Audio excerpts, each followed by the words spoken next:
एक कथा सुनाऊं? मैं सुनाता हूं कथा में।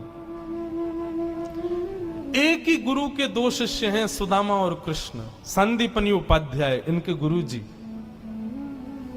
लेकिन एक शिष्य सोने की नगरी का राजा है, पूरे विश्व का अधिपति भगवान है, और एक शिष्य एक फूटी सी झोपड़ी में रहता है। ऐसी गुरु कृपा होती है। यदि ऐसी गुरु कृपा हो तो सबका विश्वास ही उठ जाए गुरु कृपा से, परंतु नहीं, गुरु कृपा तो समान है। हमारे गुरुदेव सुनाते हैं, एक बार संदीपनी विद्यालय में जब कृष्ण सुदामा पढ़ते थे, तब भृगु ऋषि पधारे, सबसे क्रोधी ऋषि, और आकर के गुरु मां से भिक्षा मांगी। माते भिक्षाम देहि, माता भिक्षा प्रदान करो। मां ने मन में विचार किया कि अभी सामग्रियां तो इतनी नहीं कि मैं भिक्षा दे सकूं। मना कर दिया, बोले भगवान आप कल आ जाना, आज तो भिक्षा के लिए सामग्री नहीं है, शाम को जब आ जाएगी तो कल आपको प्रदान कर दूंगा। अब भृगु ऋषि तो क्रोधी, उनको तो जब मांगे तब चाहिए। नेत्र बंद करके उन्होंने ध्यान लगा करके देखा, क्या इतनी बड़े गुरुकुल की रसोई में कुछ भी नहीं है। तभी उन्होंने पाया कि वन जाने वाले बालकों के लिए पोटली में मैया ने चने रख रखे हैं, कि जो बालक वन में जाएंगे, पुष्प तोड़ के लाएंगे, लकड़ी तोड़ के लाएंगे, वो चने खा लेंगे वन में जाएंगे, तो उनके लिए चने रखे थे।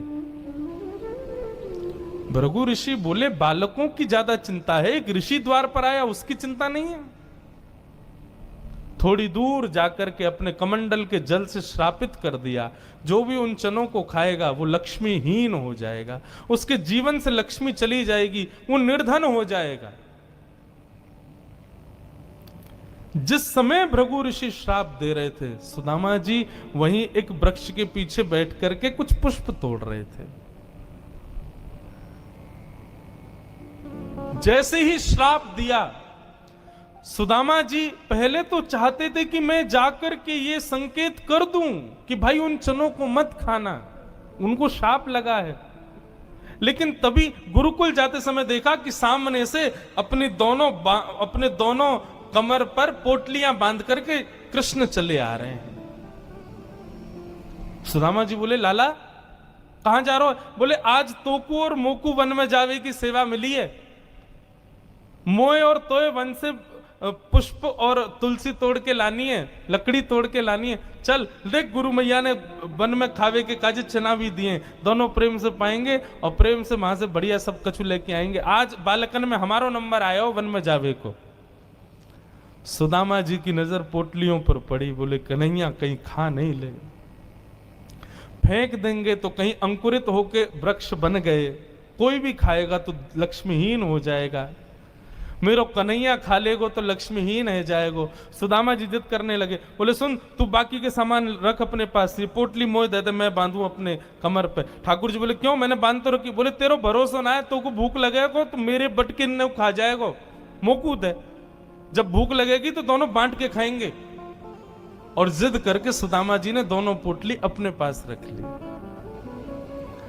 वन में वृक्षों की लकड़ी तोड़ रहे हैं, पुष्प तोड़ रहे हैं, फल तोड़ रहे हैं। सुदामा जी मौका ढूंढ रहे हैं, कब मौका मिले मैं भागूं, एकांत में चने खा लूं।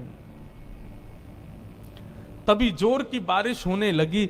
बारिश के कारण ठाकुर जी तो एक वृक्ष के नीचे जाकर के खड़े हो गए। अरे आजा सुदामा, यहीं खड़ो है जा, बहुत वर्षा आ रही है। पर सुदामा जी एक बगल में एक और विशाल वृक्ष था, उसके ऊपर चढ़ गए, डाल पर जाकर के बैठ गए। वर्षा हो रही थी, ठाकुर जी एक वृक्ष के नीचे खड़े हैं, दूसरे वृक्ष के ऊपर सुदामा जी बैठे हैं। सुदामा जी बोले, यही सही समय है, और पोटलियां खोल करके सुदामा जी खाने लगे। ठाकुर जी ने देखा, ए सुदामा, मेरे उचना है बा में, खा मत जाइयो, रुक जा, वर्षा रुकन दे, मैं हूं, आ रहा हूं ऊपर। लेकिन सुदामा जी के नेत्रों से आंसू गिर रहे हैं।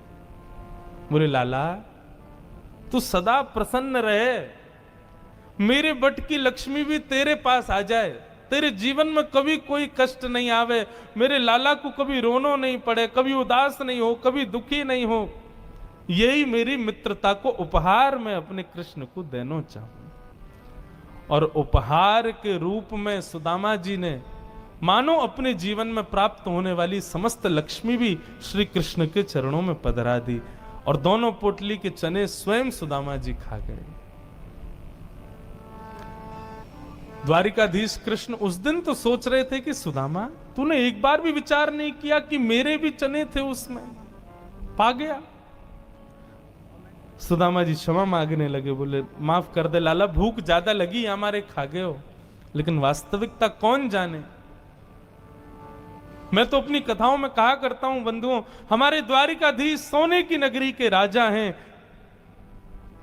राजा तो उग्रसेन है, लेकिन फिर भी राजा द्वारिकाधीश को ही माना जाता है। ये सब सुदामा की देन है द्वारिकाधीश को। सुदामा की बटकी लक्ष्मी है द्वारिका में। सुदामा एक निर्धन जीवन जीता है, सुदामा एक सामान्य जीवन जीता है। क्यों? ताकि मेरो लाला प्रसन्न रहे, मेरो कन्हैया प्रसन्न रहे, वाकु कोई कष्ट नहीं हो, सखा हो तो ऐसा हो।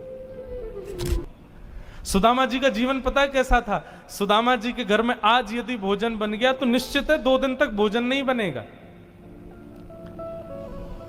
आज यदि एकादशी है तो सुदामा जी नाचते थे, देवी आज एकादशी, आज अन्न बनेगा नहीं। पत्नी कहती हमारी रोज ही होती है, आज इतने खुश क्यों हो रहे हो? कल 10वीं को भी हम लोग व्रत में ही थे और कल द्वादशी पर पूरा विश्व एकादशी अन्न खा करके तोड़ेगा, हमारा कल भी व्रत ही रहने वाला है, तो इतना खुश क्यों हो रहे हो आज? सुदामा जी कहते मैं इसलिए खुश हो रहा हूं कि मैंने सुना है एकादशी के दिन जब कोई व्रत करता है तो ठाकुर जी उससे और प्रेम करते हैं। मैं और तू कितने भाग्यशाली, दुनिया के लोग महीने में 2 एकादशी करते हैं, मैं और तू तो 6-7 एकादशी करते हैं दिन में, महीने में। ठाकुर जी हमसे कितना प्रेम करते हैं। अपनी हर स्थिति को पॉजिटिव वे में सोचते हैं श्री सुदामा जी, उसमें कभी अपने आप को कोसते नहीं कि मेरे पास धन नहीं, अन्न नहीं, ये व्यवस्था नहीं, हर चीज में सोचते हैं ठाकुर जी की कृपा। सूरदास जी के पास नेत्र नहीं थे, दुनिया के लोग कोसते, बोले कि यार तुम 24 घंटे भगवान का नाम गाते हो और उस भगवान ने तुमको आंख भी नहीं दी। सूरदास जी इतना सुंदर तर्क देते, बोले अरे भले आदमी जरा बात तो सुन। बोले बताओ। बोले तुमको आंख दी है भगवान ने, इसका मतलब तुम कभी कल को गड्ढे में गिरे ना तो लोग तुमको ही कोसेंगे, अरे देख के नहीं चलता है। लेकिन मैं कभी गड्ढे में नहीं गिरता, क्यों? क्योंकि तुम तो अपनी जिम्मेवारी पर अपनी आंखों से देख के चलते हो। मुझे नेत्र नहीं दिए ठाकुर जी ने, क्यों? मेरी उंगली पकड़ के श्याम सुंदर चलता है, मेरी जिम्मेवारी उसके हाथ है, तुम्हारी जिम्मेवारी तुम्हारे हाथ है। अपने आप देख के चलो, कहीं गिरो नहीं, कहीं फिसलो नहीं, लेकिन मेरी उंगली पकड़ के तो श्याम सुंदर चलता है। अरे तुझे देखने की आवश्यकता नहीं, मैं चल रहा हूं ना आगे आगे। मेरी जिम्मेवारी ठाकुर जी ने ली है, इसलिए मुझे नेत्र नहीं दिए। यदि कोई सर्वगुण संपन्न है तो इसका मतलब है कि उसको सारी जिम्मेवारियां दे रखी हैं ठाकुर जी ने। लेकिन कोई व्यक्ति अगर अभावग्रस्त जीवन जी रहा है तो यही समझो कि ठाकुर जी ने मेरा ये भाव ले रखा है, तुझे इसकी जरूरत नहीं है, मैं निर्वहन करवाऊंगा। ऐसा सोचे, ऐसा विचार करे, कोई दुखी नहीं होगा। सुदामा जी महाराज फटी टूटी झोंपड़ी में रहते हैं, उधरी हुई धोती पहनते हैं, अन्न जल का तो कोई ठिकाना ही नहीं है, ऐसे घर में रहते हैं। पत्नी बोली द्वारिकाधीश आपके मित्र हैं, आप जाते क्यों नहीं कभी उनसे मिलने? सुदामा जी बोले कहीं मेरी दशा देख करके कोई ये ना सोचे गरीब है, भिखारी मांगने आया, इसलिए मुझे अजीब लगता है। और दूसरी बात ये कि मैं कृष्ण का सखा हूं, अब कृष्ण तो बढ़िया राजकीय वेश में रहता है और मैं ऐसे रहता हूं, कोई मुझे देख करके कहीं ये ना सोचे ये कैसा सखा ठाकुर जी का, इसलिए मुझे लगता है कि मैं यहीं से ही उनको भज लूं, उनके पास ना जाऊं। आज सुदामा जी की पत्नी ने सौगंध दे दी, तुम्हें मेरी सौगंध है, जाओ द्वारिकाधीश से मिलके आओ। पत्नी की सौगंध मान करके सुदामा जी आज विचार करने लगे, जाऊं? मेरी अवस्था देख करके कृष्ण ये तो नहीं सोचेगा कि कहां से आ गया, कुछ मांगने आया है। कृष्ण तो नहीं सोचेगा, लेकिन उसकी पटरानियां, उसके राज्य के लोग, महामंत्री आदि ये सब तो नहीं सोचेंगे। सुदामा जी को बहुत संकोच हो रहा है, लेकिन पत्नी की सौगंध है तो निकल पड़े। पत्नी ने 4 घरों में जाकर के अलग अलग एक एक मुट्ठी चावल लिए, जानबूझ के। क्यों? ताकि जब ये पोटली द्वारिकाधीश देखेंगे तो अलग अलग प्रकार के चावलों को देख के पहचान जाएंगे कि एक दाना भी सुदामा के घर का नहीं है। थोड़ी तो कृपा करेंगे मेरे ऊपर। सुदामा जी पोटली दबाए निकल पड़े। सुदामा जी महाराज धीरे धीरे चल करके द्वारिका की ओर जा रहे हैं। एक गजल की 2 पंक्तियां हैं, मुझे बहुत प्रिय लगती हैं, सुदामा जी के लिए लगती हैं। रस्ते भर रो रो कर हमसे, रस्ते भर रो रो कर हमसे, पूछा पाँव के छालों ने, बसती कितनी दूर बसाली, बसती कितनी दूर बसाली, दिल में रहने वालों ने, रस्ते भर रो रो कर हमसे, पूछा पाँव के छालों ने,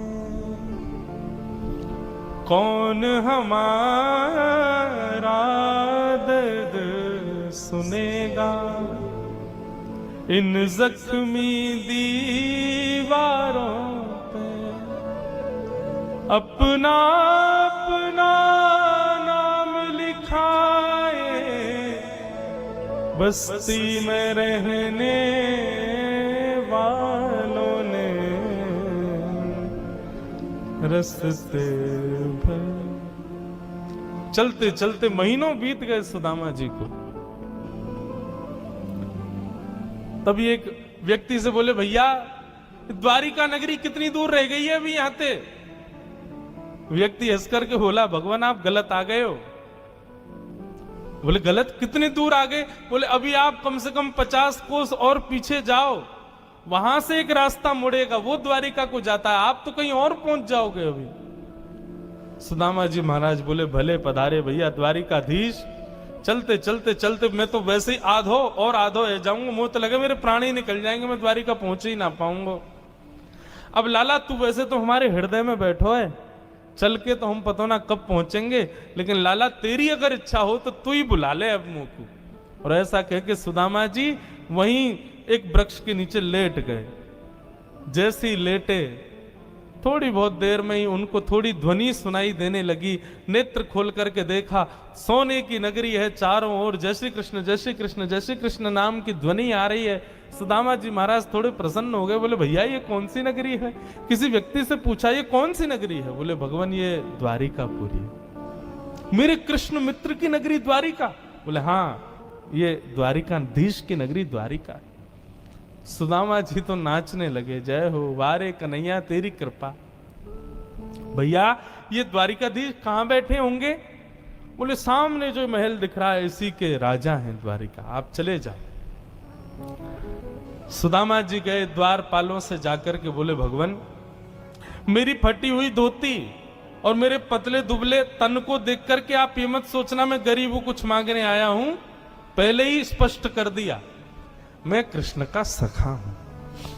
हम दोनों एक साथ एक ही गुरुकुल में पढ़े हैं, नाम मेरा सुदामा है, आज अपने सखा से मिलने आया हूं, आप कृपा करके उनको जाकर के ये बता दीजिए। और सुनिए, यदि वो बहुत व्यस्त हो तो उनको परेशान मत करो, आपके इतने बड़े महल में कोई खिड़की हो वहां से मुझको उनका दर्शन करा दो, मैं तो केवल उनको देखने आया हूं। द्वारपालों ने बंधुओं ससम्मान सुदामा जी को बिठाया। कई लोग कहते हैं द्वारपालों ने धक्के दे दिए, सुदामा जी भगा दिए। बोले कहां चले आए हो? भगवान के द्वारपाल हैं वो, कोई हमारे आपके जैसे अल्लड़ लोगों के द्वारपाल नहीं है जो भगा देंगे। भगवान के द्वारपाल, इतना शिष्टाचार भी नहीं है क्या उनके पास? किसको कैसे सम्मान देना है, बिठाया। कहा महाराज द्वारिकाधीश प्रसाद पा रहे हैं, हम फिर भी निवेदन कर देते हैं। भीतर जाके द्वारपालों ने जैसे ही बताया, द्वार पर आपके सखा आए हैं, बचपन के मित्र हैं, नाम उन्होंने सुदामा बताया है। सुदामा नाम सुनते ही भगवान कवल खा रहे थे, खाते खाते रुक गए। बोले क्या नाम बताया? बोले सुदामा। मेरे बचपन के सखा सुदामा आए हैं बाहर? बोले हाँ नाथ, सुदामा जी आए। आप प्रसाद पा लीजिए, हमने उनको कह दिया है आप जब निवृत्त हो जाएंगे तब दर्शन कराएंगे। भगवान बोले प्रसाद ये आवश्यक है? मेरे मित्र आए, सखाए बाहर खड़े, तुम उनको बाहर ही छोड़ के आ गए। भगवान आज पहली बार बीच प्रसाद से उठ गए, दौड़े। महामंत्री, सेनापति, पत्नियां सब दौड़ रही हैं। ऐसा कौन आ गया जिसके लिए भोजन छोड़ के भागे? द्वार पर दीनहीन सी अवस्था है, सुदामा जी खड़े। भगवान ने जाकर के हृदय से लगा लिया। बार बार उनके मुख को देखते हैं, फिर हृदय से लगाते हैं, फिर देखते हैं, फिर हृदय से लगाते हैं। अपने गले में गलवैयां डाल करके लेकर के चल रहे हैं, फिर चलते चलते पता नहीं क्या होता है, ठाकुर जी फिर रोकते हैं, फिर हृदय से लगा लेते हैं, फिर चलते हैं, फिर हृदय, बार बार हृदय से लगा रहे हैं और रोने लग रहे हैं ठाकुर जी। रुक्मणी आदि पटरानियों ने ऐसा दृश्य पहले द्वारिका में कभी नहीं देखा।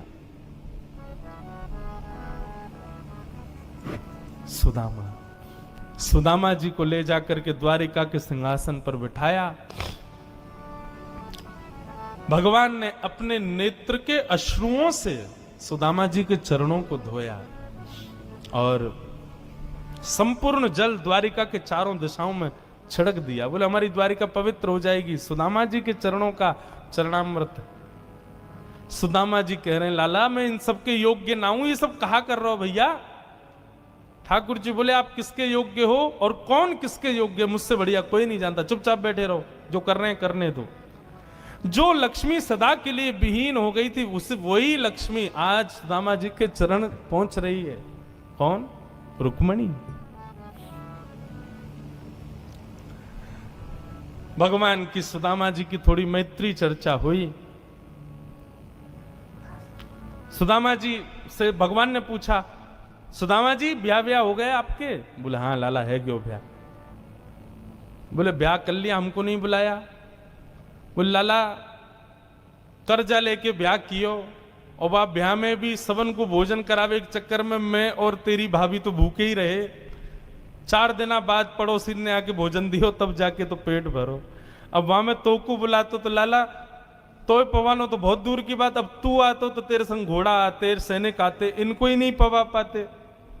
ऐसे ब्याह में फिर हम कैसे बुलाते लाला, हमारे निमंत्रण ना दियो। मेरी छोड़ लाला, तू बता तेने ब्याह कर लियो? बंधुओं, ठाकुर जी के पुत्र प्रद्युम्न की, अनिरुद्ध की आयु 50 वर्ष, भगवान के परपौत्र की आयु 25 वर्ष और स्वयं दादाजी भगवान की आयु 16 वर्ष। ठाकुर जी 16 वर्ष की दिखते हैं हमेशा, कभी उससे बड़े नहीं होते। ठाकुर जी सदा 16 वर्षीय रहते हैं। मतलब ये जब विकार आने प्रारंभ होते हैं ना बालकों में, दाढ़ी मूछ आ जाना, विकार उत्पन्न होना, थोड़ा अलग अलग से दिखना, भारी आवाज हो जाना, ये विकार जिस आयु से आने प्रारंभ होते हैं ठाकुर जी केवल वहीं तक रहते हैं, उससे आगे ठाकुर जी की आयु नहीं बढ़ती। ठाकुर जी के नाती पोते भी भगवान से बड़े बड़े दिखते हैं। ठाकुर जी 16 वर्ष के ही घूमते रहते हैं पूरे द्वारिका में। सुदामा जी बोले लाला तेरो ब्याह भयो कि नहीं भयो? भगवान बोले हमारे ब्याह की मत पूछो, जैसे आपका ब्याह बताने लायक नहीं ऐसे हमारे ब्याह भी बताने लायक नहीं। बोले नहीं नहीं लाला बता ब्याह भयो कि नहीं? भगवान बोले हो गया। अच्छा भाभी कहाँ है?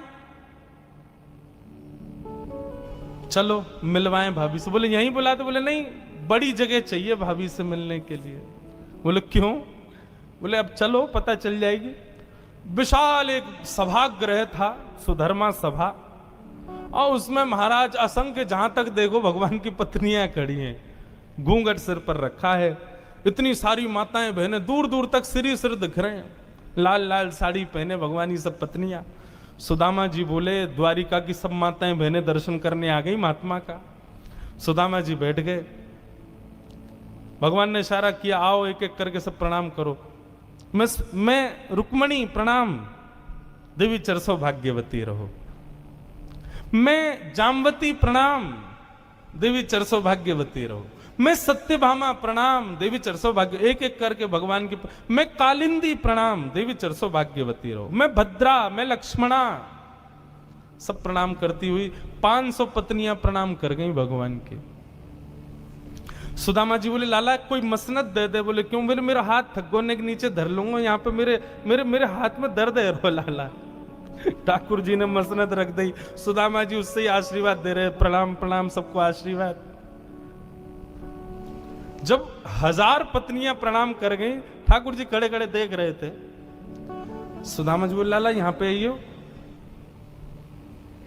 कितनी और हैं अभी? भगवान बोले 16,108।